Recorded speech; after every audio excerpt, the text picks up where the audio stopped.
永光家人们，大家平安，平安。哇，赶快找到最靠近神的位置来就坐，坐后面的往前，坐后面的尽量来往前哈。那我们尊荣这些的长者啦哈，或者是后面来的，让我们的礼拜因着我们能够有次序，让我们的礼拜就显得更美，来敬拜神，荣耀神。所以呢，我们后面的人就往前坐哈啊！你如果是超过70岁以上的，或者是常常要上厕所的，那坐后面的我们就知道他要常常上厕所。好，感谢主哈。是，你如果还没有到60岁，你都要坐在这个第一根、第二根柱子。超过那个第3根柱子就是60岁以上的啊，那个超过60岁以上，超过70岁的，他坐前面，他就表达他跟神的关系非常的紧密。阿们，哈利路亚，哈利路亚，感谢主。我们每一个人回到圣殿，你跟旁边人，你跟他说，看到你我真是兴奋啊！好，你呢？当别人对你这样子陈述的时候，你心里面会有一种的感受是什么？觉得心里面有一种的被接纳，对不对？所以呢，你心就要欢喜起来。阿们。在以赛亚书里面，耶和华上帝他说，他要他的子民以及众百姓都听耶和华的道，因为神要透过这道赐福在所有信他道的子民的身上。阿们，阿们。我们有没有相信神的真理？我们有没有相信圣经神的话语？是神的话语，神他说话就有能力，命立就立。是，所以呢，我们今天来到这里礼拜，我们守圣日，神他祝福圣日，只要这一天来的，他就祝福你的功课，他就祝福你的人际关系，因为这是神的应许。阿们。这个时刻我们一同起立，在直播上的弟兄姐妹，神也与你们同在，一同起立，我们要来敬拜我们的神。首先我们举起我们的双手，哈利路亚。天气逐渐的转凉，但是圣灵在你的里面，他必叫你成为热情的人。在你敬拜的时候，你要成为癫狂的人。阿们，哈利路亚。我们举起我们的双手，眼睛可以微微的闭起来，眼睛闭起来，我们灵眼就打开，我们就专注定睛在基督的身上。我们一起说，耶稣我爱你，耶稣谢谢你为我钉十字架，差圣灵来到我当中，圣灵我欢迎你，圣灵我邀请你，圣灵我渴慕你。有30秒你跟圣灵的对话。哈利路亚，哈利路亚，是的啦，哈利路亚，哈利路亚，是的，哈利路亚，哈利路亚，是的，是的，哈利路亚，呼啦啦，是的啦，是的啦，哈利路亚，是的啦，哈利路亚，是的啦，是的啦，哈利路亚，是的啦，哈利路亚，是的啦。如果你能够用方言的，这个时候我们可以来用1分钟的方言的邀请圣灵。哈利路亚，修啦啦巴嘎啦，是的啦，哈利路亚，修的啦，沙啦啦，呼的啦，修的啦，沙啦巴啦，修的啦，希的啦巴嘎啦，修的啦，沙啦啦，修的啦，哈利路亚，用神的语言来与他对话。哈利路亚，修的啦巴嘎啦，呼的啦，希的啦，修的啦，沙啦啦，哈利路亚，哈利路亚，修的啦巴嘎啦，修的啦，哈利路亚，修的啦，哈利路亚，是。透过刚刚方言的祷告，神他说他看见我们在这里以耶和华为宝座，凡敬畏他的，凡尊他名为大的，敬拜他的，你都要得福，我们都要得福。神他说永光教会的羊，永光教会的弟兄姐妹是他所拣选的，是他所拣选特别的子民，因为神他说在我们的当中，我们要兴起许多有属灵恩赐的，有医治恩赐的，有祷告恩赐的，并且有服侍恩赐的，有职场宣教服侍的人在我们当中。哈利路亚！这是神给我们的应许，感谢主。神他说，凡靠着他，在他的里面，他都要为你行大事。阿们吗？哈利路亚！我们要用主祷文，我们要一同来祷告。来，请我们在天上的父，愿人都尊你的为圣，愿你的国降临，愿你的旨意行在地上，如同行在天上。我们日用的饮食，今日赐给我们，免我们的债，如同我们免了人的债，不叫我们遇见试探，救我们脱离凶恶。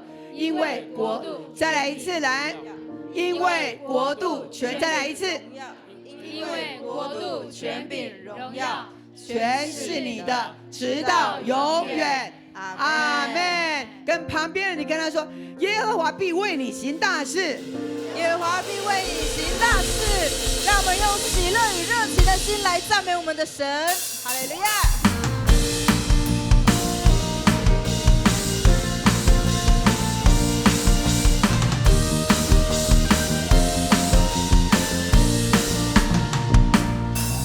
耶和华已经为我们行了大事，他铺张云彩当遮盖，水天使火光照。耶和华已经为我们行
要为我们行大事 ，Amen 吗 ？Amen， 哈利路亚！神已经在我们当中与我们同在了 ，Amen。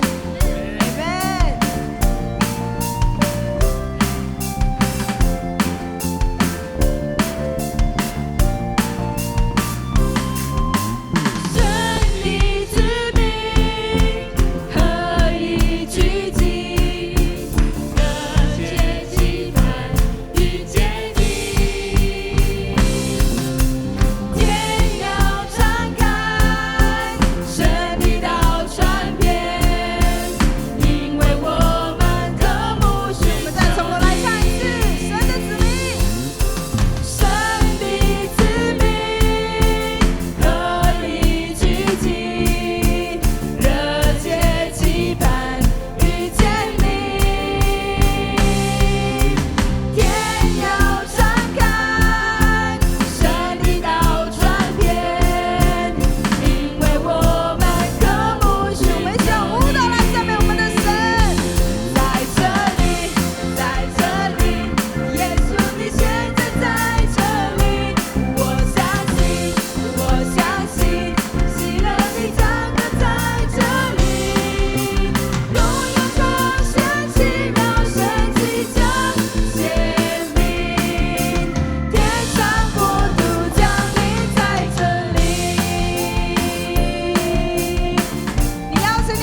哈利路亚！感谢主，圣灵已经在我们当中运行 ，Amen 吗 ？Amen！ 让我们再次高举我们的双手，让我们一起用这一首诗歌来向主来敬拜神。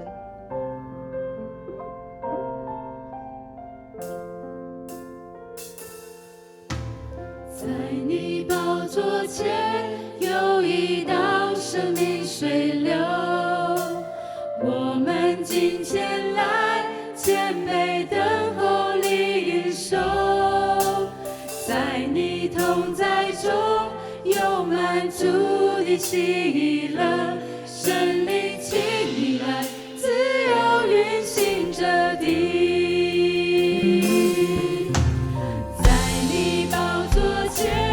有一道生命水流，我们今天来谦卑等候领受，在你同在中有满足的喜乐，圣灵请你来自由运行这地，圣灵的江河流啊流，自由涌流在这地，在我的里面，生命活水不停息，圣灵的江河自由涌流到无尽，我们欢迎你，圣灵我们来临，在你宝座前有一道生命水流，我们今天来谦卑等候领受，在你同在中有满足的喜乐，圣灵请你来自由运行这地，让我们高举双手，一起来唱。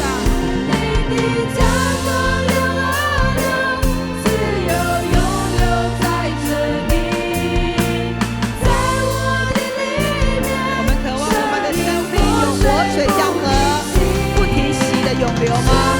我们举手来欢迎生命的江河。涌流到无尽，我们欢迎你，生命我们来临。等一下我们会再继续唱，在这个时候牧师想要我们各个小组的聚在一起，各个小组的人，你找你各个小组自己的小组，各个自己的小组的人聚在一起。等一下我们要来祷告。那如果没有在小组里边的啊，我们的同工长老来，我们的同工来帮助这一些。好，我们的长老们，好，知和，来你们去带后面。好，还没有在小组里面的，我们旁边的人可以来带着他们加在你的小组。好，哈利路亚！我们旁边的人就可以邀请他们来到你的小组里边。哈利路亚，哈利路亚！我们的长老执事留意一下，长老执事主动出击，还有哪一些没有在小组的健身？志豪，你们走出去看一下，还有哪些没有在小组，把他们带进来。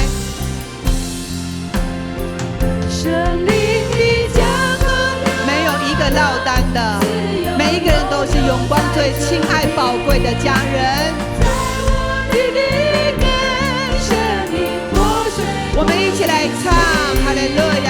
生命的江河自由涌流到无尽，我们欢迎你，圣灵我们来临。弟兄姐妹，我们在这一期我们的幸福小组，这一期幸福小组非常非常非常的重要，因为时候已经到了。当我们开始幸福小组的时候，我们看到现在以巴的战争也发生了，我们就看到神正在告诉我们警钟已经响了，所以我们现在开幸福小组，那也是在为这世界做了预备。所以每一个进来的，你所认领的，为他祷告的，包括你的家人还没有信主的，你一定要勇敢的跟他说，不要再犹豫了，跟你以前所信的这些的神明，你所崇拜的祖先没有关系，因为你是神所创造的，耶稣已经为了你的灵魂，已经为了你的生命救赎你，钉十字架了。你现在不信，要等到什么时候？以色列的战争就告诉我们已经来了。所以这一次的幸福小组，我们不再像过去那样的可有可无，而是要更迫切的。阿们吗？哈利路亚。牧师一个朋友，他的朋友从以色列 LINE 打电话，然后在电话时间里边，他听到他在以色列的朋友的对方飞弹飞来飞去，非常的大声。这边台湾的朋友跟他说：“你那边那么危险，飞弹在飞，赶快去找防空洞躲起来。”这个朋友跟他回应说：“我们这边防空洞都不够了，而且我们这些的基督徒都说好，防空洞都给那些还没有受洗的人躲。我们已经受洗了，我们有盼望，我们将来有天家。这些人没有，我们要让防空洞给他们躲，让他们还有机会可以认识耶稣。”弟兄姐妹，我们在这个安静的土地里边，我们能做什么？祷告，祷告。有一天，如果我们也遇到大难、灾难的时候、饥荒的时候，你要站在什么样的地方？你的信仰在哪里表达出来？我们求神赐给我们有这样的一个和平的世界，特别为我们这一次我们的幸福小组来祷告，好吗？我们已经给出了很多认领的名单，这一些人你打个电话了没有？为他祷告了没有？这个时候为我们的幸福小组求神，让我们为他在这个世代快快得着灵魂。我们来 RPG 两个人，我们的小组来，组长来，哈利路亚！两个人这样会比较快。在小组的聚集里边，阿童，哈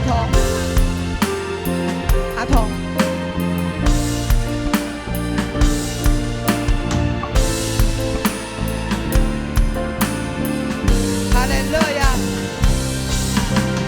主啊，你要让我们在这平安里面，在主的里面才真正有平安。主，我们为这个世界祷告，为我们的幸福小组祷告，因为在我们的台湾，我们的家人、我们的好友、我们的同事、我们的同学，他们还没有信呢。主啊，求你给我们机会，让我们为这些人，让我们在意他们的灵魂胜过一切。主啊，因为我们所盼望的是那永恒的家乡。主耶稣，你兴起荣光教会的每一个家人。每一个人都要站在主你所赐给我们的岗位上，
息，也是一个好消息。在印尼的基督徒都不能够称耶稣基督为耶稣基督，他们在印尼的官方政府，他们说你们的耶稣基督呢，他们把它叫做萨尔麦哈西，你不能叫耶稣基督，只能叫萨尔麦哈西。那是谁？基督徒都想要耶稣基督才是，因为萨尔呢是摩西的姐姐米利安的儿子，所以呢他们把这崇拜为弥赛亚，跟我们基督徒的神有没有一样？完全不一样。多年以来，然而到今年9月12号，印尼官方政府正式公布基督徒的耶稣基督现在证明了，阿们吗？哈利路亚，哈利路亚！基督徒都可以说耶稣基督是我们的主，不再去讲什么萨尔什么，不是的。米利安的儿子不是我们的耶稣基督，他没有为我们钉十字架。但是过去印尼政府他们在他们的认知上面是跟基督徒不一样的，然而他们现在已经公布了，从明年1月1号开始，基督徒的耶稣基督证明了，哈利路亚！弟兄姐妹，你听了心里面有没有被触动？今年是2023年，神他说所有不信的人都要回来了，所以我们传福音不用害怕。不信的人他们心里面被圣灵眺望，告诉他说你就是这一位创造神的儿女，你要回来。所以圣经说，当我们遵行他的道的时候，神要使万民流向神的圣山耶路撒冷。我们一定要继续，因为这是我们的事情，继续为中东的和平，为以色列，为巴勒斯坦祷告。阿们吗？阿们。神的灵在我们当中，我们深信永光人的祷告是充满大能力的。我们一起来，谢谢圣灵来，哈利路亚！圣灵必定工作在我们当中，让我们成为一位最棒的见证人。我们一起举起我们的双手来，圣灵的江河也流到中东，我们唱出来，让圣灵的江河，欢迎圣灵也到中东，哈利路亚！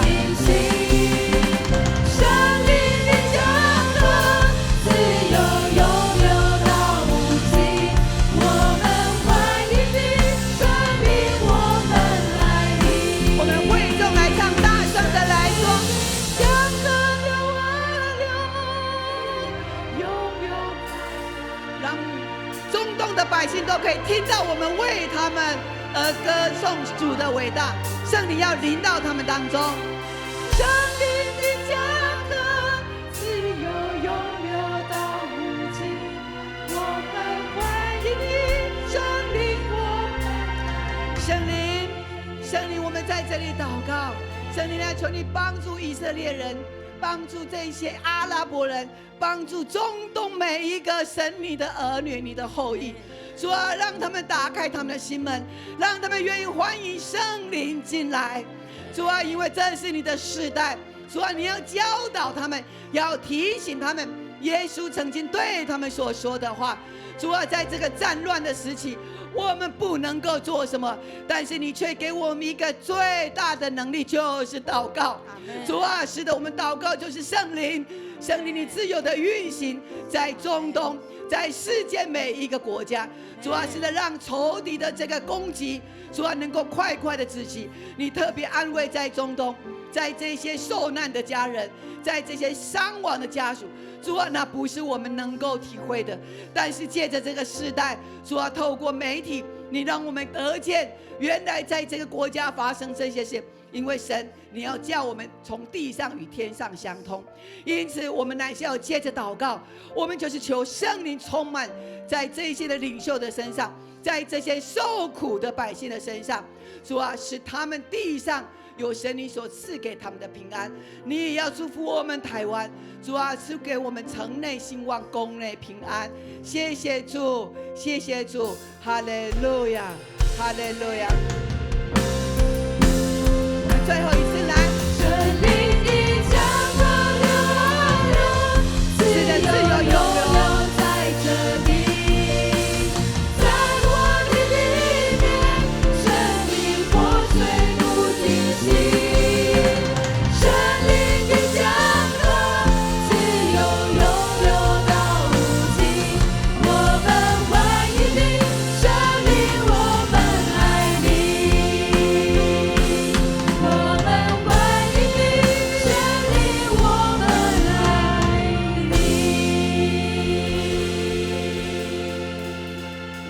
圣灵的运行，掌声献给我们的主，哈利路亚，哈利路亚！大家请坐。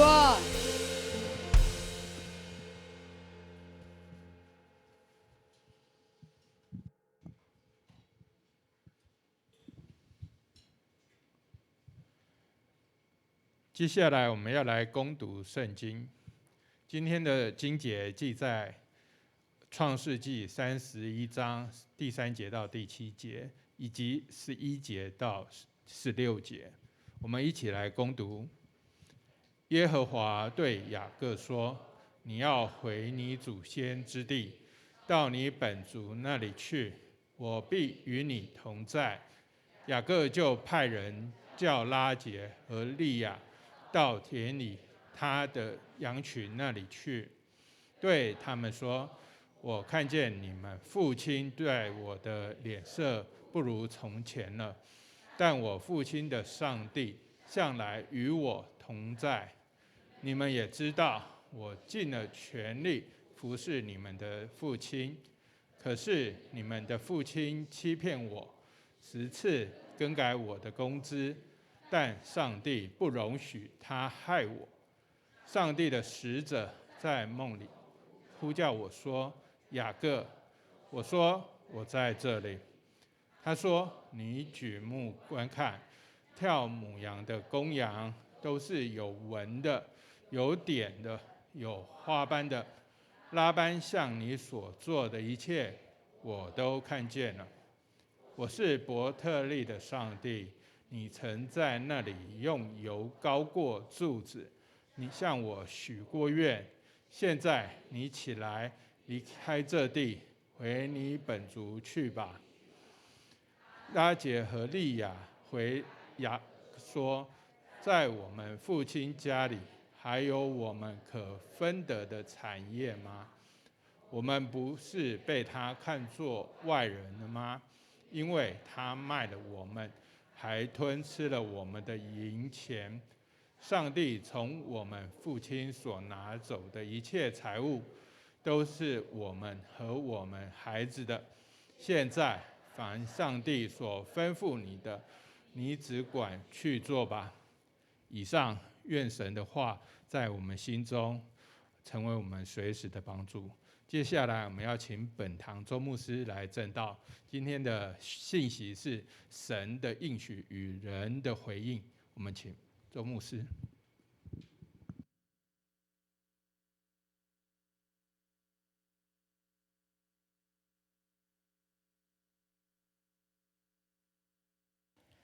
让我们能够在这里去敬拜，这是神给我们的机会，所以我们把握这机会来到神的殿与弟兄姐妹我们足坛来敬拜他，并且我们同心合一，就是把荣耀颂赞都归给我们的神。这是你来礼拜的心意吗？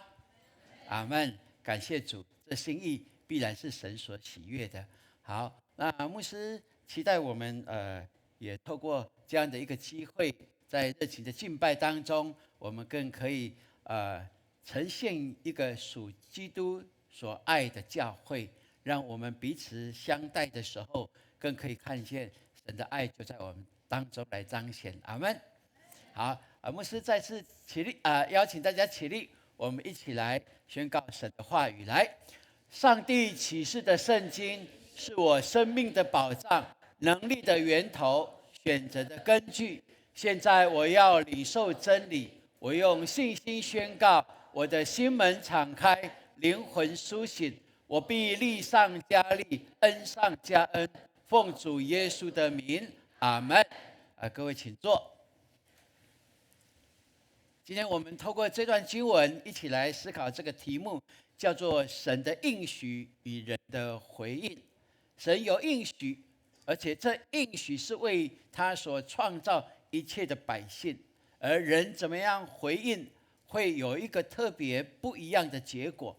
这是今天我们要一起来思考的。特别在面对现在世界的一个大事，就是以巴的战争。你想，如果以你的判断来讲，你会站在哪一边？这是一个非常严肃的问题。因为这是关乎人性命、财产的一个问题，这是关于和平或战争的一个问题。如果以你来观察这段时间，从10月8号到现在，如果以你看到媒体所提供给你的，或者你有特别去研究来了解的话，你觉得你会站在哪一边？这是我们今天早上可以一起来思考的。我们来看以色列这个国家，是一个非常奇特的国家，对不对？因为以色列是神拣选他成为一个样板，因为神愿意赐福所有的人类，然而神拣选了一个样板，就叫做以色列。所以我们看神为了赐福全人类，他从一个人拣选开始，这人的名字就叫做亚伯拉罕。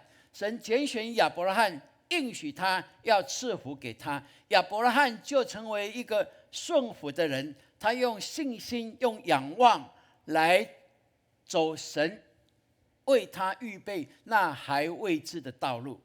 所以他所表达的一切，就成为凡信耶和华上帝的人，我们的信仰之父哦。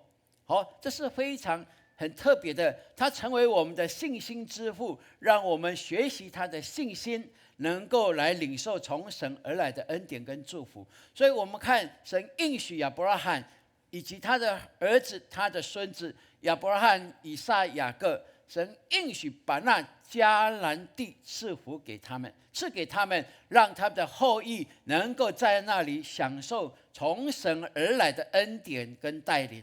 而这迦南地就是我们现在所说的巴勒斯坦，也是现在整个世界最危险的地方，因为那里有战争、有扰动、扰乱，以至于我们就重新回来，从圣经来看，原来这地方是神所应许给以色列、给亚伯拉罕的。而我们看整个历史，就会知道，在这个时间，神拣选亚伯拉罕的时候，是在主前大概1300年前左右。然后呢，到了主前1020年的时候，以色列人觉得说，他们要像隔壁的这些国家一样，要有君王可以带领他们，要让他们知道他们是跟谁呢？所以呢，他们就要求上帝啊，让我们跟隔壁的一样，能够有一个王。上帝就听他们的，拣选了扫罗，让他成为第一任的以色列的王国的王。让我们也看见在主前1000年的时候，第二个王大卫起来了，被神所喜悦的，他是合神心意的，而且他寻求神，神就要他把他的首都建立在耶路撒冷。而如今我们到耶路撒冷，也会看那叫做大卫之城的，是神所应许祝福所带出来的一个结果。而如今我们也看见，在整个以色列的历史当中，有一个非常重要的关键，就是怎么样，南北他们分裂了，北以色列，南犹大。但是在神的引导当中让这两个国没有办法合一的时候，神就打击他们，透过亚述帝国、巴比伦帝国，先后让南犹大这样灭亡了。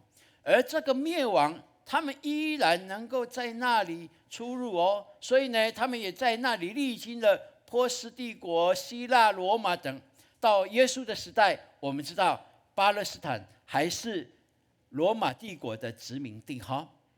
而很特别的，在这样的一个过程当中，到了主后135年的时候，犹太人他们想要起义，他们在犹太的行省，所谓行省就是殖民地的意思咯，在那里他们要起义，要反抗罗马人，而罗马政府呢，不但打败他们，并且把他们驱逐离开犹太行省哦。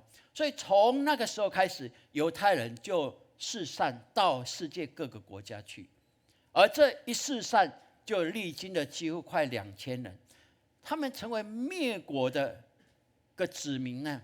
然而你知道吗？在整个人类历史当中，从来没有一个国家灭亡以后还可以复国的，唯有一个国家叫做以色列。很特别哦，他们在整个以色列人类历史里面非常的奇妙。好，在第一次世界大战的时候，他们协助英国，让英国觉得他们有欠犹太人一个人情哈。而在第二次世界大战的时候，我们也知道希特勒怎么样大屠杀犹太人，对不对？所以在联合国里面更有这样怜悯的心肠，说真的我们对不起这个民族啊，犹太民族啊。所以呢，在1947年，联合国呢，他就通过一个案，叫做181案，他们就决议要在巴勒斯坦托管地来推行分治的方案。这怎么说呢？因为第一次世界大战的英国犹太人有恩于英国人哦，所以在联合国就把这巴勒斯坦的这样的一个托管权交给英国，而英国觉得说如果可以的话，因为第二次世界大战以后，英国也是需要重整家园啊，他们就不想再管理这巴勒斯坦，因为里面纷纷扰扰好几世纪了他们觉得说也可以放手了，所以呢，他们就决议在这个地方让原来住在这里的巴勒斯坦人他们可以保有45%的土地，而其余的55%呢，就应该让出来给这些犹太人回到巴勒斯坦的人，让他们能够恢复可以有自治的地方。而在这之前呢，犹太人就不断的一批一批的从波兰从德国从哪里就一批一批的回到巴勒斯坦这个地方所以很特别。所以英国就宣布在1948年5月15号，他们就要放下这个托管权，并且他们要撤军。那一个很奇妙的事情，就是在这一天的5月15号的前一天，5月14号在全世界有两个很重要的犹太人的组织，就是犹太护国主义的组织跟犹太支援以色列的协会，他们就在这前一天就宣布以色列建国，并且他们推出了第一任的总理，叫做本古里安成为总理那你看这些巴勒斯坦人以及邻近的这些阿拉伯国家，他们怎么看得过去？他们就想尽办法要阻扰这件事情所以呢，他们就组成了一个阿拉伯联盟，就派兵入侵以色列，并且去占领巴勒斯坦。但以色列人也不是省油的灯他们就怎么样反抗抵挡但是每次的以阿战争1次、2次、3次，第3次是6日战争第4次是赎罪日的战争，都是怎么样？以色列人赢呢？所以很特别原来因着这样一次一次的战争，本来联合国说给他们是55%的土地，对不对？那55%大概是1.52万平方公里但是每次他们得胜以后他们就扩张他们的疆界越来越大，所以到如今他们已经占了2.5万平方公里这是我们从历史来看，这是很特别的。而现在这个就是以色列的国家的地图小的那个是现在的，就是现在的以色列巴勒斯坦的地方然后大的就是把它放大让我们看见。那黄色的是表示现在是以色列人所占领的所居住的地方，那蓝色的是表示现在巴勒斯坦人所占的地方哈。那你也觉得这个地图好像跟世界一个国家的地图很相像啊？跟台湾是不是很相像？真的是很相像啊！我们比他们短一点而已，对不对？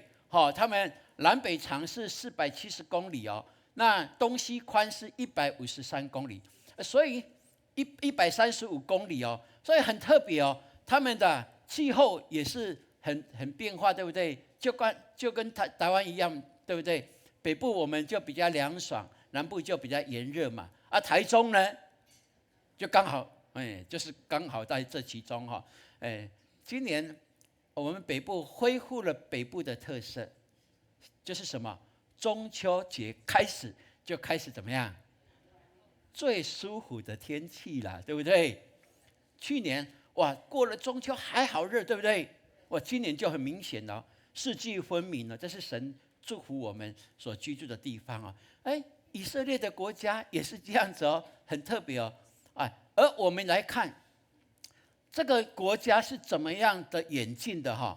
那这4个地图是不同的年代哦。第一个1946，就是当联合国在1947分治方案之前呐，那犹太人他们就渐渐的回到这个巴勒斯坦的地方，而且他们在其他的国家都超会赚钱的哈。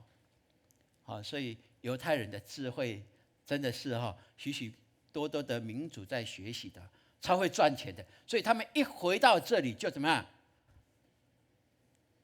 大肆的购买土地，所以你看1946年这些犹太人回来巴勒斯坦买土地的我们就看见那个绿色的就是他们当时候的情况。然后在1947年联合国分治的方式，我刚才有说了巴勒斯坦人占45%，对不对？犹太人给他们多少？55%。为什么？因为第2次世界大战他们太可怜了，就怜悯他们，对不对？这个国家几乎灭亡了但是就怜悯他们呢，给他们55%。就是这样子。第2张图，然后到6日战争以后以色列人又扩张了，对不对？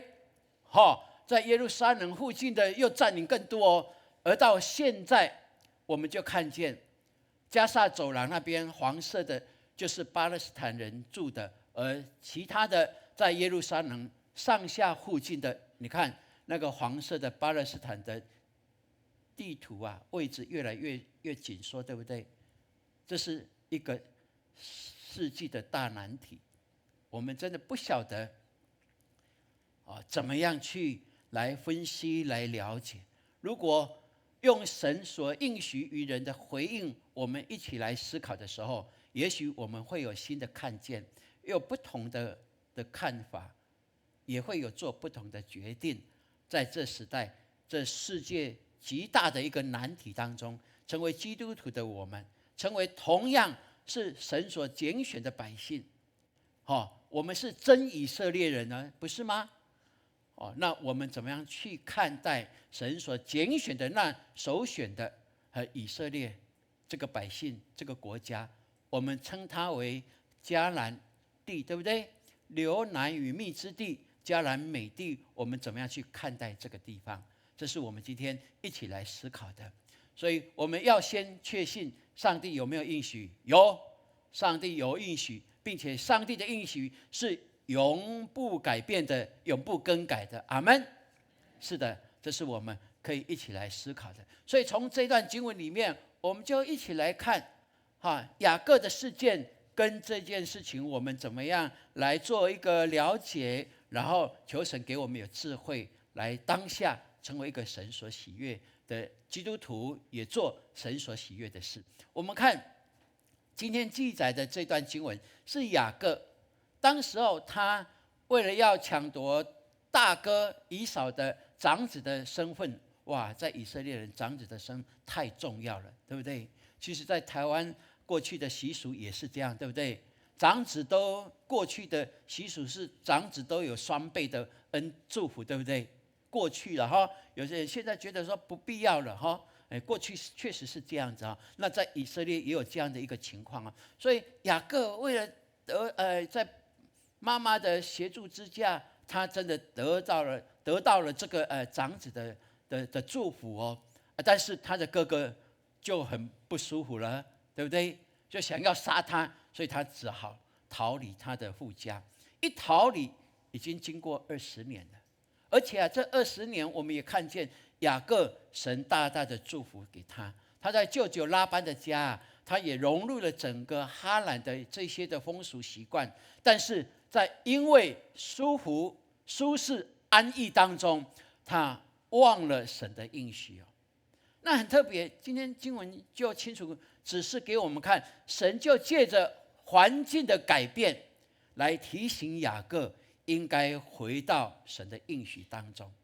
很特别哦，神会借着环境的改变，让他所爱的百姓、信服他的人能够重新来找回跟神的关系。这在你我的家庭也会发生，在教会、在社会、在国家、在世界都在发生这样的事情。这是神的作为，让我们好好的来思考。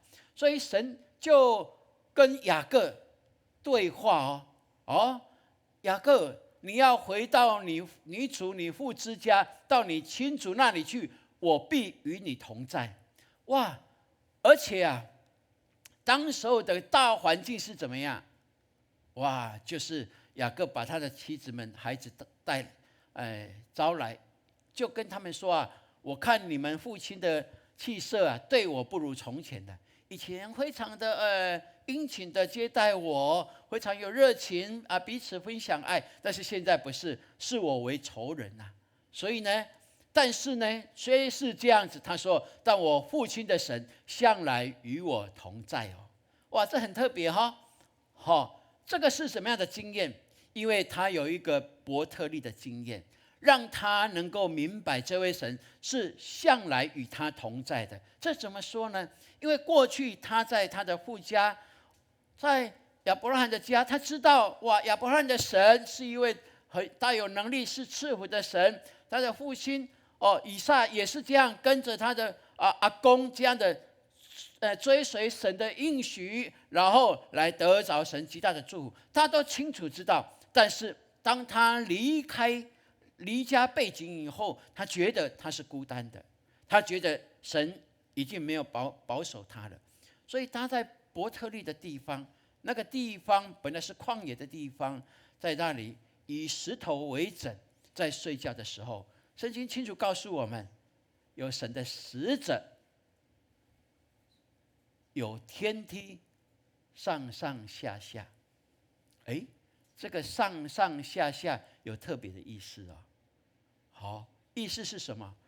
神早就差派使者保守他了。他们有轮班的感觉哈。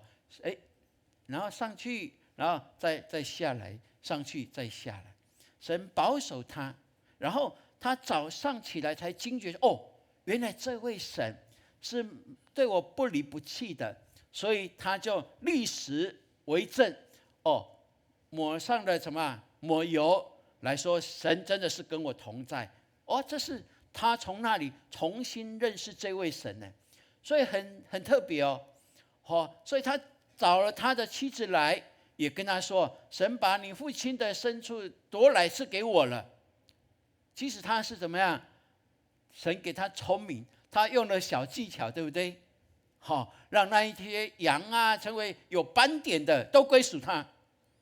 那神说，我都看见，我都了解哦。哇，所以呢，雅各不把这一些他好像人来看他努力所得的，成为他自己的功劳，他把这功劳归给上帝，因为他深信这一切都是神祝福给他的。亲爱的弟兄姐妹，这是一件非常棒的事情，让我们能够知道，你要确信一切都在神的手中，你相信吗？一切都在神的手中。如果你清楚一切都在神的手中，那你不依靠神，你依靠谁呢？你不信服神，你信服谁呢？如果一切都在神的手中，你还要这样子抓抓得头破血流吗？你不应该。有时候甚至需要的是放手，交给神。放手，交给神。我跟潘牧师，我们在教会牧会，其实真的是有很多琐琐碎碎的事，很多，对不对？但是有时候哇，心里非常的难过，心里很疲惫啊。面对这样的事情怎么办呢？当我们祷告，有时候神会告诉我们：放手吧，放手吧。他说：放手，交给我。我们两个这样彼此的祷告，然后彼此的沟通以后，我们真的要学习更多的放手，因为是他在定夺一切，对不对？是他掌管一切，他是主人，我是他的仆人，所以我有问题，我找他是对的。阿们。这位也是你的主人，你有任何的问题，一定要找他，不要以为自己可以解决，不用，你可以更多的交托，这是我们可以确信的。所以你所信的神是怎么样的一位神？如果你心里相信他是全能的，是全知的，是富足的神，但是你行出来却把它摆在一旁的话，那不是撂弃啊，对吧？不是很可惜吗？你应该要确信，你不能用你的理智，用你的经验把神放在你的鸟笼里面，你应该更确信他是逾越一切的。在你不了解面对这样处境的时候，我们唯有更多的来到神的面前，跟他说：主啊，交给你了，交给你了。阿们。并且我们相信他必给你智慧，做正确的选择。这是你我在信仰上我们一定要运用的原则。诗人这样告诉我们，我们一起来读。来，耶和华是我的产业，是我杯中的份，我所应的你为我持守。诗篇16篇第5节，我所得的你为我持守。阿们。我所得的是谁给的？是耶和华上帝给的。你以为你可以持守吗？不用，他一定为你持守，因为既是给你的，就没有人能够夺去。阿们。这是理所当然的一件事情，所以你要宣告，上帝是我的产业。阿们。你愿意吗？我们一起来宣告。来，上帝是我的产业，上帝是我的产业。再一次，上帝是我的产业。阿们。你要有这样的信心来宣告，这是神所喜悦的一件事情。 OK， 我们来看雅各，不只相信上帝是全能全智全知的神哦，他也相信上帝他有一个特别的特质本质，叫做信实。这个信实让他知道上帝是永不改变的。所谓永不改变，就是说他所讲出去的话是不收回的，他所立定的，他所应许的是永恒的，是不会改变的。因此我们就要更明白。所以我们看神对雅各怎么说？说我是伯特利的神，你在那里用油浇过柱子，向我许过愿。现在你起来，离开这地，回到你本地去吧。雅各也许忘了伯特利的经验，也许已经忘了他有跟神所应许的，但是神永远没有忘，他是信实的，他跟你所打的契约，他从不后悔的。这是我们从这里可以看见的一件事情哦。虽然这条回去的路是一个充满未知数的，是危险的，不晓得他哥哥是不是还拿把刀，还纠团在那里等着他回来。他不晓得，但是他知道若是神所应许的，若是神与我同行，那一定会有超想象的一个结果。而我们在整个历史故事再看下去的时候，你就会发现，真的就是这样来成就，对不对？那如果是这样的话，那我们就求神帮助我们更明白哦，神是信实的，说到做到，阿们。你跟隔壁说，宣告来，你跟隔壁说来，神是信实的，说到做到，阿们。这就是我们的新的神，你喜悦吗？你可以很欢喜的跳舞啊，因为他说到就做到，而他所说的一切，不仅在圣经里面记载他对我们一切的应许，他也借着圣灵，借着祷告，我能够更明白他的心意，他对你的感动，凡是出于神的，是永不改变的，阿们。因为他信实的神，他是永不更改的神，这是你我要相信的一件事情。所以我们看，当雅各来跟神有这样对话以后啊，他跟他的妻子们在沟通这件事情的时候，原来他的妻子是互相杠起来的。然而因为他们知道这是神从神而来的，他们就说，现今凡神所吩咐你的，你只管去做吧。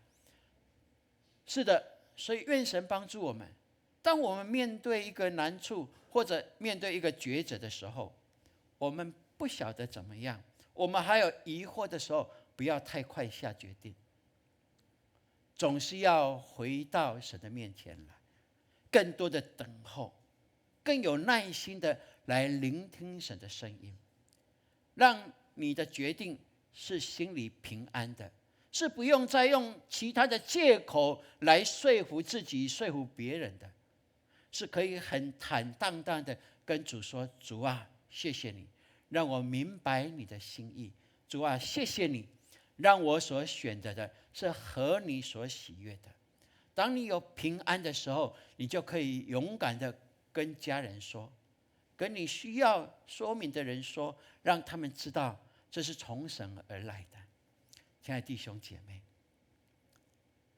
你们的牧者，我们都是这样子的，我们总是在神的面前来等候。神啊，对这件事情，对教会，你怎么样来定夺？出于你的感动，必叫我们平安。当我们确信的时候，我们其他的人，我们的家人都会说对，阿们，就按着神的感动而行。这是在信仰里面我们可以做的一件事情。所以不要消灭圣灵的感动，不要逾越圣灵的脚步。我们一起来说，来，不要消灭圣灵的感动，不要逾越圣灵的脚步。是的，这是我们在生活当中点点滴滴都可以经历的，从小事到大事，我们都可以这样子的来面对，而且是可以勇敢的，可以光明的，可以有信心的来面对任何的事情。所以我们看，若以雅各的故事来反观今天的以巴冲突的话，我们会如何的来分辨呢？这是求神给我们的智慧的哈。我们看以色列人到底是用宗教的角度来看待迦南地，就是巴勒斯坦这个领域跟这一些的居民，还是用政治的手段来抢夺？这是需要去了解分辨的。我们可以来思考，因为最大的关键点在哪里？最大的关键点就是以色列人，他们认为这土地是属于他们的，他们的祖先4、5千年前就已经居住在这里了，所以这是属于他们的。他千方百计就这样不断的扩张扩充，有没有？不断的扩充，因为他们认定这是他们的，而被现实环境所逼迫，已经居住在这里累代的这些巴勒斯坦人呢，他们也是为了生存啊，他们也不得不要对抗，所以这样的战争就永无止息了。因为都站在个人的角度来看，这是我的，他说不，这是我的。这是现在我们看见的一个非常清楚的。所以我们看整个哈马斯，他这样的一个图集，其实他就是希望能够唤起整个阿拉伯世界的国家来重新看待这件事情，来一起来解决这个问题啊！这好几千年的问题了，应该要解决掉，并且也透过这样期待，让整个国际能够知道，哇，也许在台湾我们住在这里舒舒服服的，你们不晓得我们在这里多痛苦啊！因为这样的一个冲突，让我们一起更来关注在这个土地。而我们看他们的用心是这样，但反而让以色列他们更有借口，有机会，他们可以期待形成怎么样一个统治的事实。他们不只要现有的，他们是要整个巴勒斯坦都要回归给他们。这是他们，所以他们是要的是什么？他们要想尽办法要赶走所有非犹太人，因为这是他们的，这是他们的。所以不管怎么样，面对这样的一个情况的时候，求神让我们有智慧。也许我们特别我们台湾也是处在这样的一个政权的压迫之下的一个历史当中，所以我们也常会用政治的角度来看待哦。我们看现在的舆论，明年的总统大选啊，这一些哇，吵得闹得真的吵翻了，有没有？对，但是舆论总给我们站在政治的角度来看，因为不同的色彩的这些媒体就有不同的方式在呈现，而这一些我们看就会怎么样？惯用政治的思维的话，就会分颜色。颜色一分就怎么样？势不两立了，对不对？没有选举都没事情，但是一选举来，分出来你就非我族类，那就是势不两立，讲不通了，就是这样子。这是我们的处境，好像跟以色列有一点点的雷同的感觉，但是求神给我们有智慧哦，我们不应该用政治的角度来评论以巴的冲突，我们也不能用政治的角度来看待两岸的东西，也不能用政治的角度来看选举，台湾的选举。我们求神帮助我们，让我们站得更高，用神的眼光来看，用我们的信仰来看神的心意在哪里。好，没有错，神有特别拣选以色列人，但是以色列人现在他们真的是信奉耶和华上帝吗？他们真的知道耶稣就是弥赛亚吗？没有。所以我们看整个福音的广传的方式是往西，对不对？一直往西跑到我们这里以后，我们说我们要承接最后一棒，要把福音传回哪里？传回耶路撒冷。耶路撒冷，福音不是从耶路撒冷出来吗？为什么耶路撒冷还需要福音？就是因为怎么样？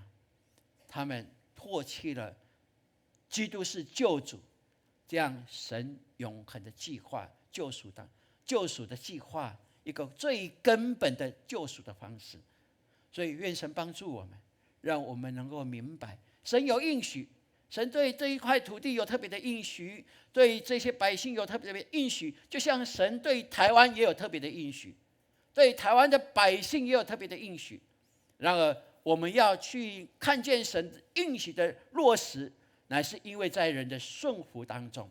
如果人一悖逆神的话，很容易的，看以色列的历史就知道，从旧约到新约都一样，只要人悖逆他，神就兴起他国来做鞭策他的百姓。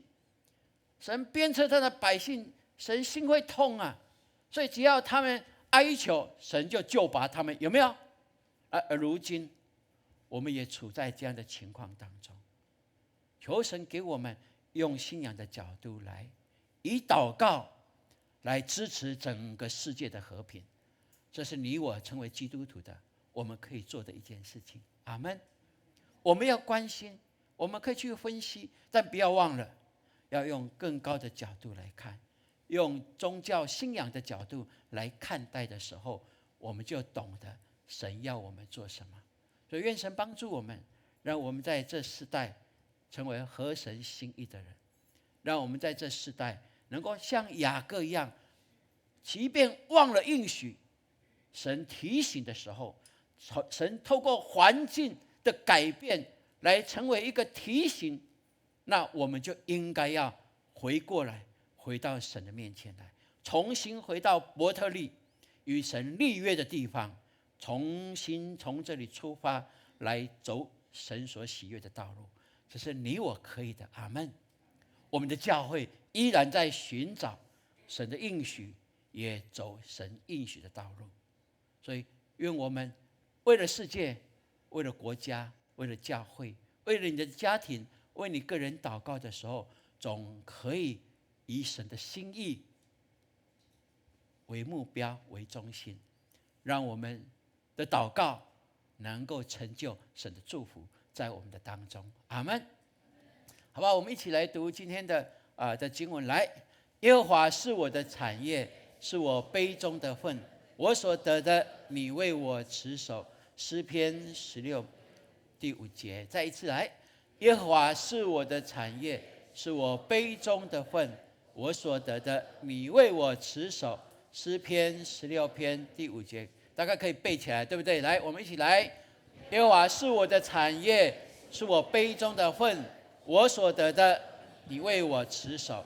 诗篇16篇第5节，好不好？你自己来宣告好不好？因为这是一个祝福的，是一个相信的，是得应许蒙应许的一个宣告。我们自己来，我宣告耶和华是我的产业，我宣告耶和华是我杯中的份，我宣告我所得的，耶和华为我持守，我所得的，耶和华为我持守。阿们。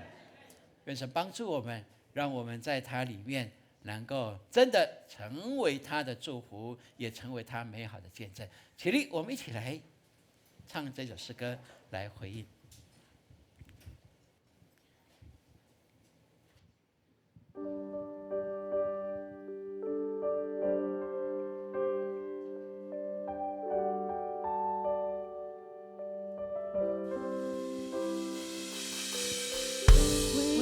领导我心靠你，甚至你必领我度过，你心事为我坚持到最后。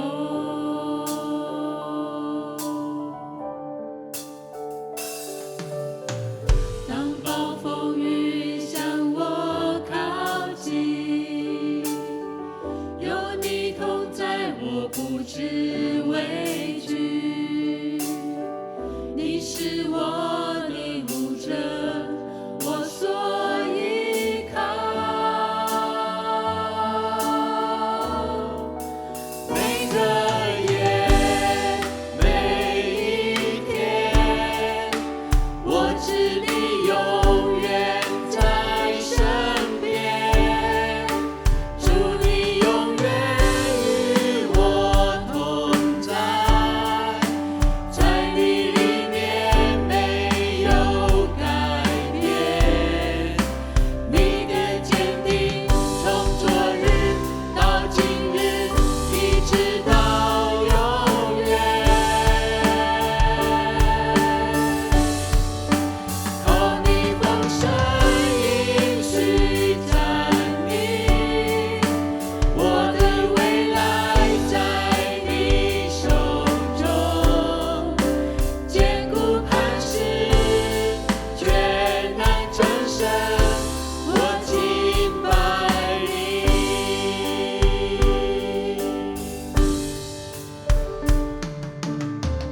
未来领导我心靠你，甚至你必领我度过，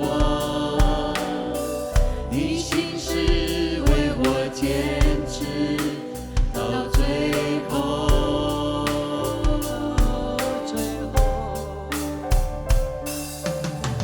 当暴风雨向我靠近，有你同在，我不知畏惧。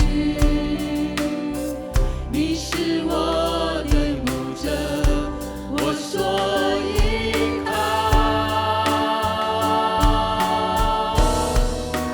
每个夜，每一天，我知你永远在身边。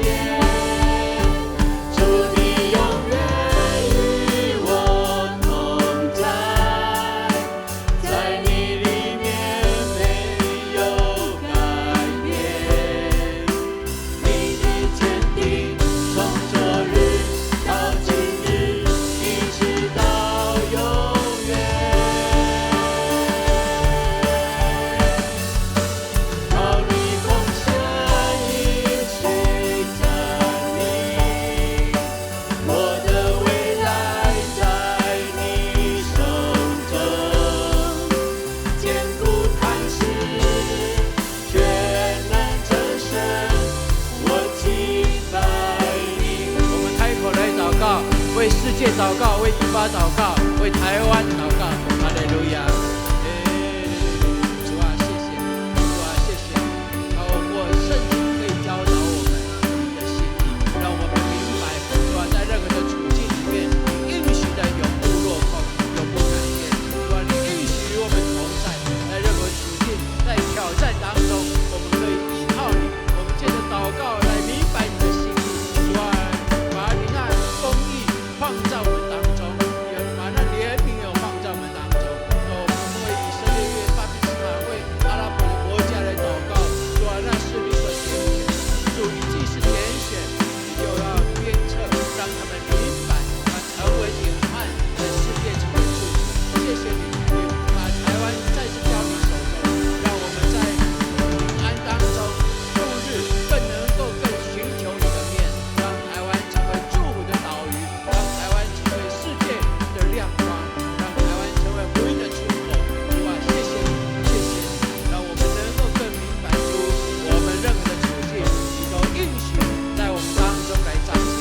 主啊，谢谢你的恩典，谢谢你主动的恩典，谢谢你与我们同在，谢谢你教导我们更多明白你的心意。哈利路亚！感谢你听我们的祷告。哈利路亚！荣耀颂赞都归给你。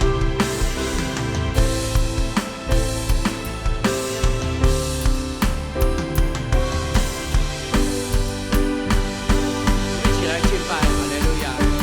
主，你永远与我同在，在你里面没有改变。你的坚定从昨日到今日，一直到永远。靠你丰盛应许站立，我的未来在你手中，坚固磐石，却能战胜我敬拜你。坚固磐石，却能战胜我敬拜你。父神，我们谢谢你，因着亚伯拉罕，让我们可以学习信心之父他所呈现一个生命的亮光，也让我们知道我们可以成为真的以色列人。更求你帮助我们学习亚伯拉罕，不管到哪里，总是足坛敬拜你，让我们任何的事情都由敬拜开始，让我们所做的任何事之前都以祷告为根基，好让我们寻求你的心意，成为这世界的祝福。因为你说义人的祷告是大有功效的。当我们举起手来敬拜你，向你祷告的时候，你就成全你的美意在我们当中，你就去除一切非神你所祝福的一切，那恶者就必离开我们。大到国家，小到我们的家，我们都相信你掌权到永远。谢谢你听我们祷告，一切荣耀颂赞都归给你。愿你把平安赐给凡信靠你以及我们居住的地方。奉主耶稣基督的圣名，阿门。哈利路亚！跟隔壁说，你的敬拜，你的祷告，神悦纳。来，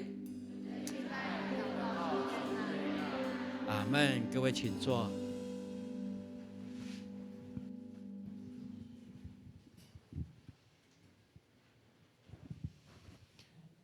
接下来我们要来奉献，奉献是回应上帝的爱，是信心的行动。让我们用感恩的心、敬虔的态度来奉献。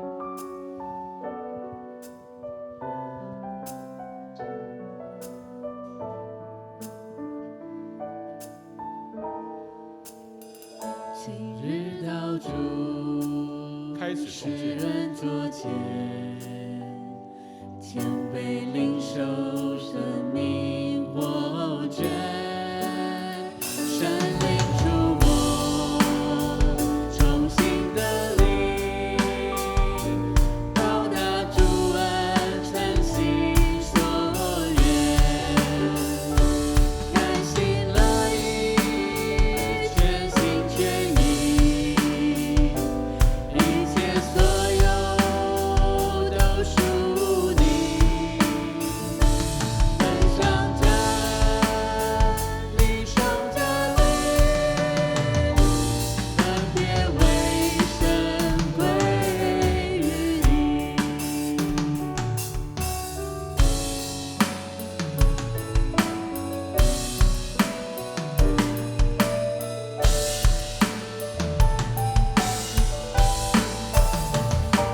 日祷主，世人作见，兄姐，请起立。领受生命活水，神灵触摸，重新的灵，报答主恩，诚心所愿，甘心乐意，全心全意，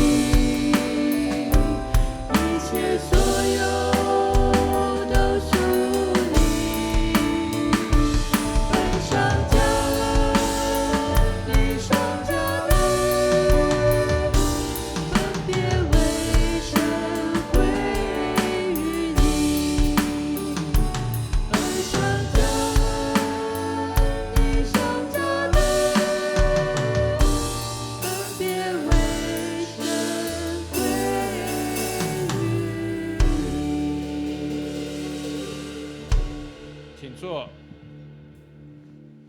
教会的事工分享，我们请潘牧师。弟兄姐妹，大家平安。好，我们要来关心我们的消息之前，我们来看一下周报。在这一周，我们的导读的主题是什么呢？主题是什么？和平。是，所以呢，我们刚刚听了牧师在正道在讲道信息上面，也让我们看见神要我们在这个世代成为一个祷告者。是，牧师呢也为了这个事情呢，每一天领受神的话，每一天从圣经来了解。我就问神，我说为什么以色列要用这样的战争来面对巴勒斯坦，然后用这样的方式？神他说要让以色列百姓认识耶和华，不只认识耶和华而已，还要认识耶稣基督。是，所以神他说他们的战争不是神喜悦的。那刚刚周牧师有说了，他们为了要争夺他们的土地，好，所以呢，在他们的心目中承接以前所流传下来的。但是神他说，神他容许以色列在这个实况发生这样的事情，不是因为人，而是因为神的约。因为神跟亚伯拉罕立约，他要祝福亚伯拉罕，给他们流奶与蜜的地方。你看哦，以色列他们多数都是沙漠地带，他们怎么能够成为流奶与蜜呢？而如今以色列国家，他们因着神给他们的恩典跟守的约，神就照做，让以色列国家现在成为世界农业第1大国，是不是流奶与蜜的地方？所以你现在看到所发生的事情，都是圣经里面所写的。刚刚牧师说，1948年以色列复国，对不对？你知道吗？当我跟圣灵在对话的时候，圣灵说，1948年以后出生的，请举手。有没有1948年之前的？圣灵说，1948年出生的都是末世的见证人，都是末世的见证人，因为我们会逐渐进入到末世，更近了。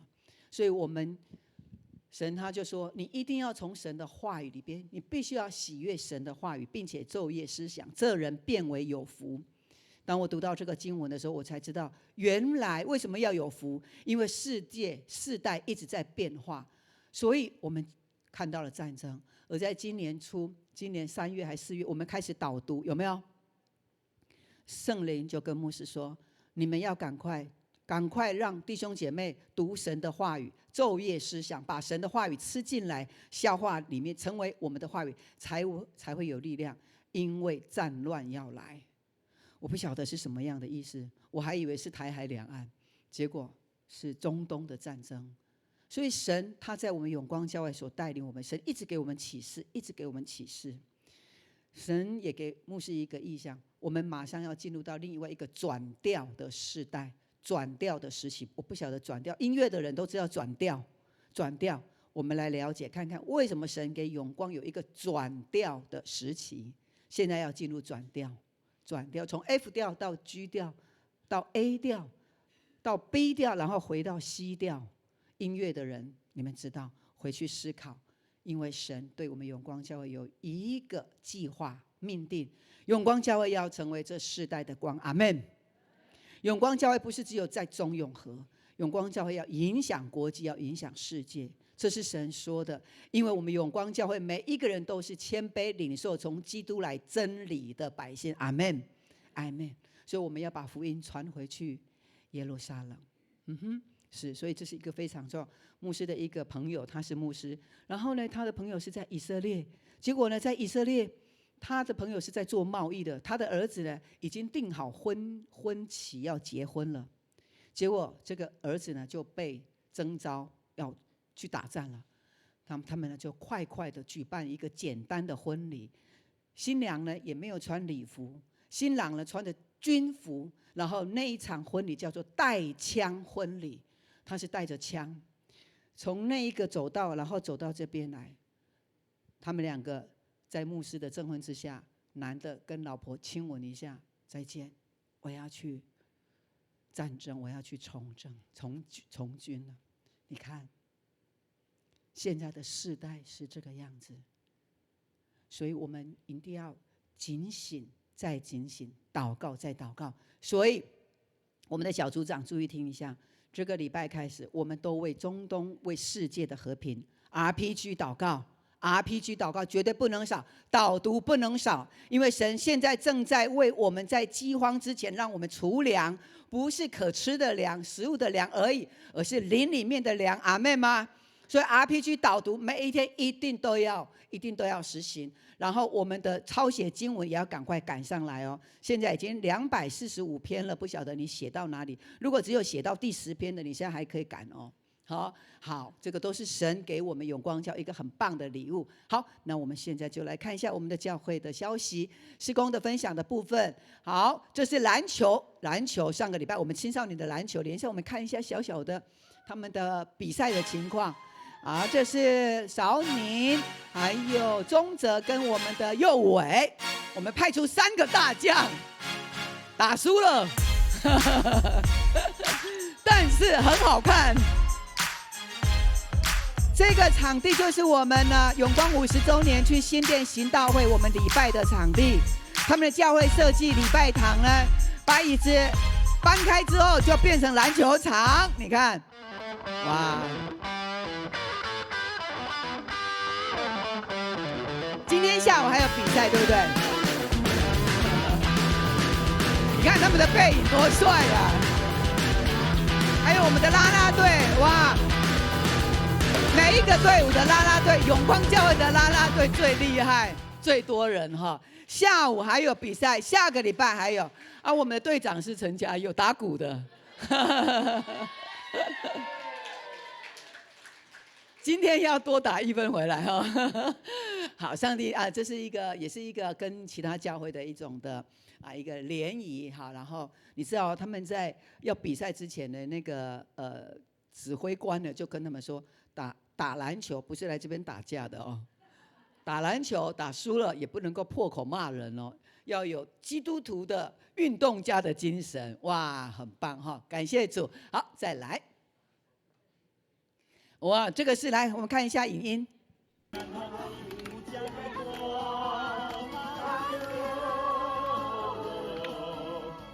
你们猜这里是哪里？士林官邸。这是哪一个牧区的？奏明牧区，松年牧区。啊，礼拜一呢，他们是礼拜一的聚会呢，牧师呢就带他们去士林官邸，然后呢，请我们的志豪、建生执事，还有我们的志成，然后慧华执事，就开4部车，就载他们这样。哇，他们坐那个小车呢，他们就比较安心，他们没有办法坐游览车，所以呢，我们就安排这种迷你型的户外聚会，然后在这边聚会完了，在这边唱诗歌完了，结束之后，我们就去旁边的吃茶，去吃那种老人餐。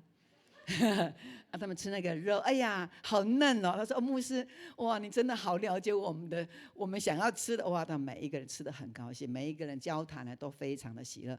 然后他们说：“牧师，我们下一次还要再来。”很棒哦！你看我们的长者是不是有活力起来了？呵呵，你家的长者还没有来参加松年牧区，赶快邀请他来参加哦，然后来参加就有得玩了哈。好，再来。哇，这是我们的媒体的训练，感谢主，让我们的教会看到，在这个媒体，在这个世代，对教会的一个宣传是非常重要的。整个世界都是透过媒体在宣传自己，教会要不要？这个时候是教会来宣传耶稣基督最快的一个机会，所以我们现在我们教会呢就训练了20-30个人，他们在这里训练媒体，透过手机、透过电脑、网络，不断的传播我们永光教会我们敬拜的态度，我们小组那种彼此相爱、幸福小组的那种热情，然后为这个社会带来一个良善的正能量。阿们吗？是从圣灵来的能力哈。好，所以呢，我们的媒体的专业学也有别的教会，灵粮堂的啦，还有其他别的教会，大概有7-8间教会的同工也都来参加哈。所以我们也都一样要来看重这样的一个媒体的宣传。好，再来。幸福小组，好，我们的福长所带领的，哇，新朋友都进来了。好，我们为这些的福长、这些的新朋友同工，我们给他们掌声。福长们、组长们，你们非常的棒，还有你们的同工，因为呢，每一个灵魂就是现在我们所要抢救的，而这些人呢，对他们来讲是非常非常重要。所以如果你还没有信主的，还没有受洗的，赶快在12月的第1个礼拜赶快报名来受洗，不要错过圣灵与你相约的时刻。好，上帝要祝福我们这些新朋友，还有很多我们认领的名单，要很殷勤的打电话邀请他们。在这个时刻呢，当我们传福音，你知道吗？现在很多人都自己来找这个信仰，找神。因为在这个世代，越来越多人知道我自己所认识的那一位神，我自己过去所期盼的经验不再一样了。所以神已经打开这个庄稼的时刻，人会开始自己来找神。所以我们现在传福音，你只管传，只管跟他讲他什么时候受洗，没关系，你就只管把福音给他，神会为他预定受洗的日子。阿们。所以要赶快把福音传出，然后让这些的新朋友赶快来认识主，这是很重要的。好，野外礼拜，哇，野外礼拜哦哈，11月19号，如果你还没有报名，我们目前上个礼拜我们开始报名，目前已经报名200人了，好，所以呢，我们还有100多位，我们相信很快就会爆满。所以呢，我们的 base 还没有报名，我们320个人我们就不收了。因为呢，这样超出游览车，我们很难订到游览车，所以我们限定的名额是320位。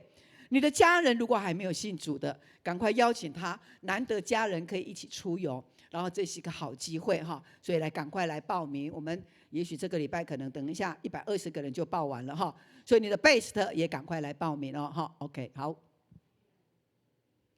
再来就是。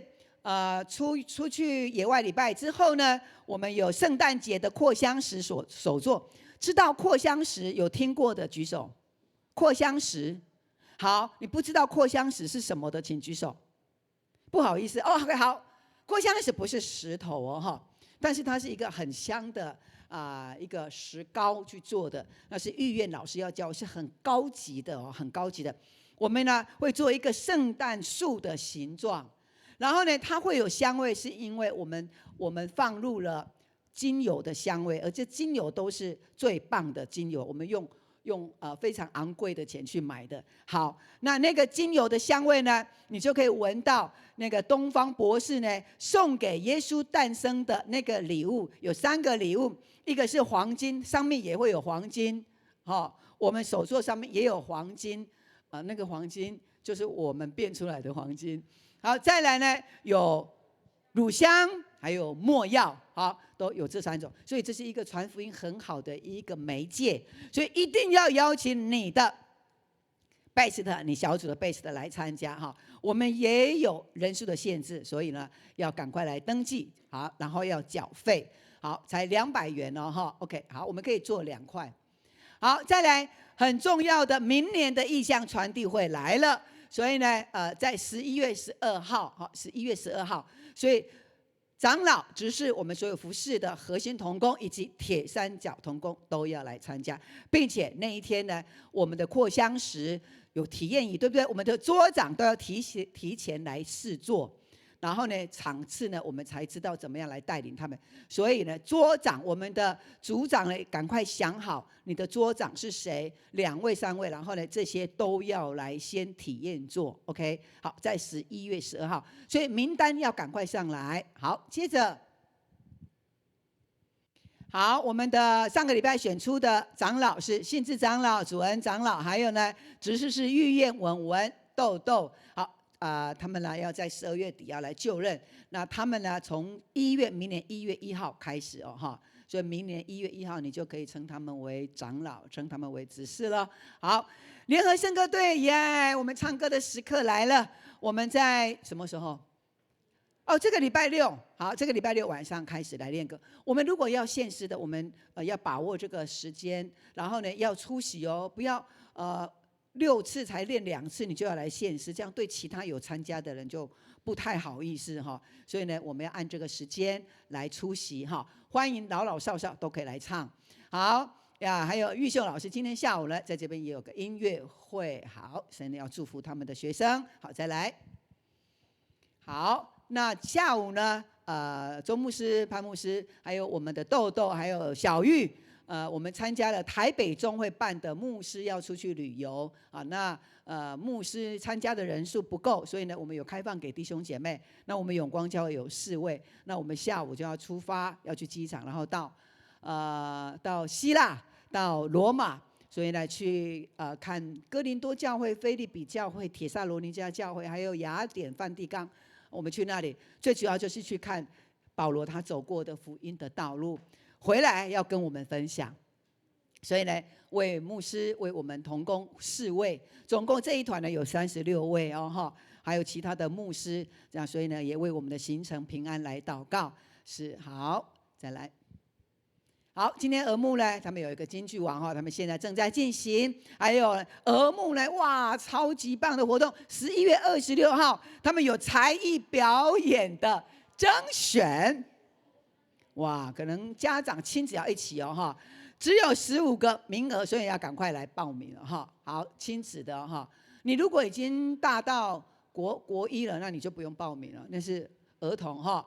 好，青少年，上帝也祝福他们下午的篮球赛，可以买个饮料给他们喝哦哈。哇，这个就是他们刚刚在楼上他们的金句王哈，你看他们的打扮，真的是我们非常看重孩子的生命信仰教育。我们不断的，他们现在在做什么？你们知道吗？他们的金句王现在就是在导读考试、导读测验，然后所以这是一个最棒、最好的基础的教育哈。好，再来。为何永顺李美金姐还有林香美这一些的弟兄姐妹还有其他的我们所不知道的，我们在祷告当中来纪念他们，神必垂听我们的祷告，来医治他们。好，那这个时刻呢，我们有没有新的朋友在这当中？你看一下你的左右邻居。好，你跟你的左右邻居，你跟他说，每一个礼拜都要回来敬拜神，还跟他讲，不要睡过头了。好，我们一同起立，彼此用我们的热情来祝福。来，愿你有个好心情，平安喜乐在心里，让我们来祝福你。这一天有盼望，有能力。来看旁边的人。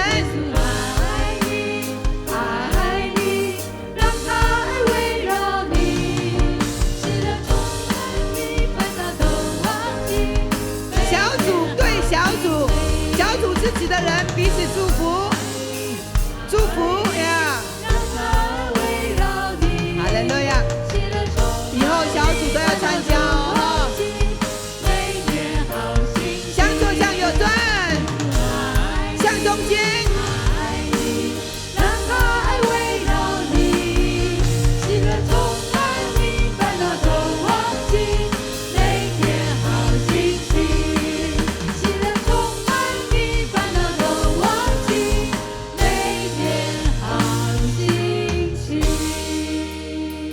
这一首祝福歌的时候，如果潘牧师说向左向右转，就是这一边的人向右转，这一边的人向左转，所以呢就是向中间，好不好？再来一次，训练开来，向左向右转。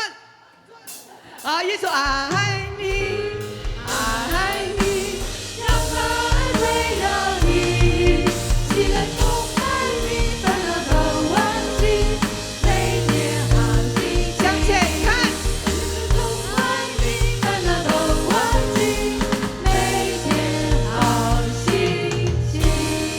永光人都有默契哦，仍然站立，牧师为我们祝福祷告。所以这时候要向上看。阿们，阿们。我一起来领受神的祝福。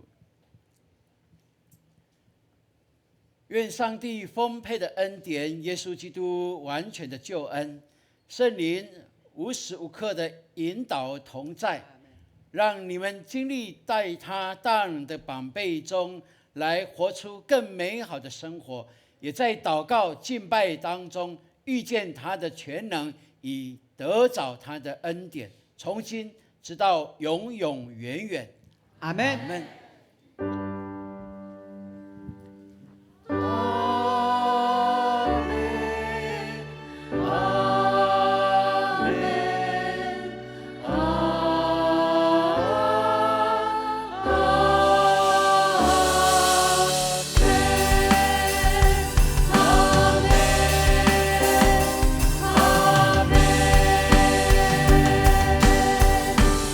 因他活着。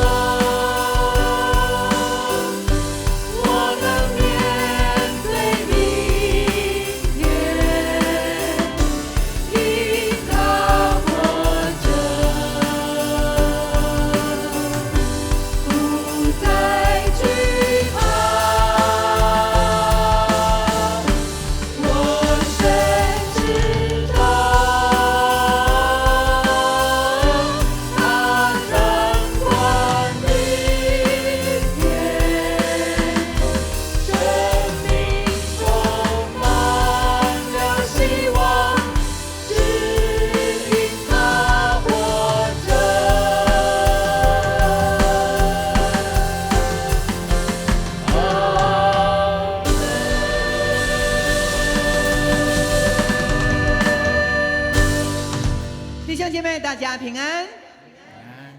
上帝祝福我们，也祝福在直播上的弟兄姐妹。大家请坐，下个礼拜见。